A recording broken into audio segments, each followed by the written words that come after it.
Hi everyone, this is Arnica, early childhood educator, and sorry, this is my little office right now, so bear with me for the next 10 minutes. So today we're going to be talking about the next positive child guidance technique. It's not really a technique, it's more like an attitude, or just it's a habit, I guess, so to speak. It's about how we as an adult need to accept no from a child. So I guess the most important thing is we need to value their individuality. That's very important, their self identity, who they see themselves as and what they're able to do. And they need to exercise their rights too as a child. So I always tell the parents, if you're not ready to hear a no from a child, do not ask a question that will get you a yes and no answer. So for example, can you put this in a garbage can? They can say yes or they can no. Can you go eat this broccoli? Yes and no. Can you do this for me? Yes and no. Go share your toy with who and who? Yes and no. So that is not gonna, if you're not ready to hear a no, then do not form that kind of question. So it would be like, you want one broccoli or two broccoli? Mm-hmm. You want to play with this toy? Then you would need to share with, you know, John. We want to share with him for 10 minutes or 5 minutes. You can face it like that. And so I hope that makes a little bit of sense. But at the same time, you are bound to have to ask yes and no questions. And we need to learn to accept no graciously. Now, I was talking to my director, Pauline, and she pointed out this thing that's kind of important is parents always like to say, can you go give Uncle Hu a hug? And sometimes the child would say no, but then we don't want to be embarrassed, and then we'll ask the child, come on, go give Hu and Hu a hug, or give him a kiss on the cheek. But we really need to accept no as an answer. If a child says no, we need to just tell the adult, I'm so sorry, today he does not want to, it's not her day. It's okay. Don't for a child to do something they're not comfortable doing. They already told you no, and we need to accept no graciously, even though that they might think that our child is not best behaving or another adult is not getting what they want. Always remember, your child comes first, or every single person comes first. Their feeling, their rights, their freedom to exercise what they believe in at that moment is very important to them, and no one should be forced into doing something that they don't want to do. Now this is the same for adults. So if an adult says no to you, you need to evaluate yourself. So what kind of emotion do you go through when someone say no to you?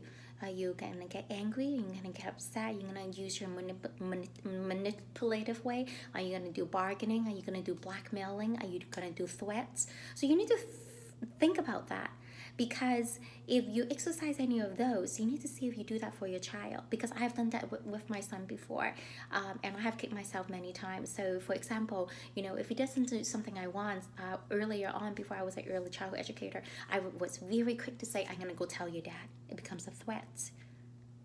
So now you wonder why in the adult world they say, oh, I'm gonna go tell your manager. That's what it is. They're not interested in solving a problem with you. They're just kind of interested in going higher up. They don't even want to deal with you.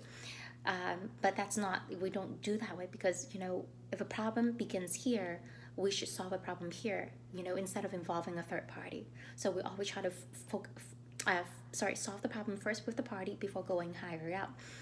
And the other thing would be blackmailing. I gonna go, yeah, well, that would be that, right? Telling your dad, threaten, yeah. Or sometimes I would make love become conditional. If my son doesn't do something like maybe wash the dishes or sweep the floor or something like that, and I would say, I work really hard today, I guess you don't really care about me, or you don't love me.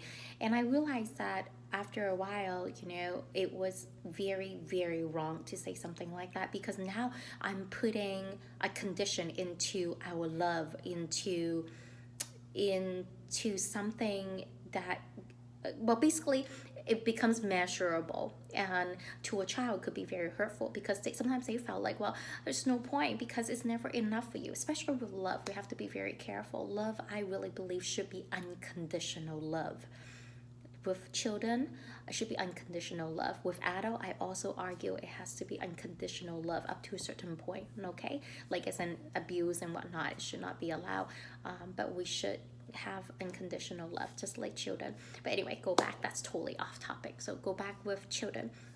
Make sure that we don't let a child know that when you don't do this, I don't love you. When you don't do this, it means that you don't care about me. Things like that. It could be very hurtful for them. So instead, we just need to accept no as an answer, because that's what we ask.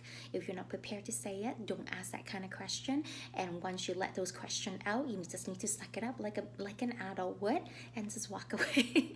Just walk away. But then again, you can bargain. Okay, I think bargaining is healthy, because you're teaching the children how to negotiate your terms, and that is totally okay. So I am all for bargaining. If my son say no to something, if I throw out a yes or no question and he give me a no as an answer, then I would say, okay, fine, what if you do this, what if you do that, and we sort of negotiate, and then we come to a term that we're both happy with. So that, I think it's healthy. Anything else that I think I'm missing? I think that is about it. Just remember, children, a lot of times they learn things from us, and we really need to just sort of reflect. And or when they do something that you don't like, you just reflect and see, well, why are they doing something like that? Is it something that I did, or is it the environment that they're surrounded in have that kind of behavior? And if you do, how are you going to correct that? And always remember, correction doesn't come doesn't come just right away. It usually takes about like a month or 2 months in order to become a habit.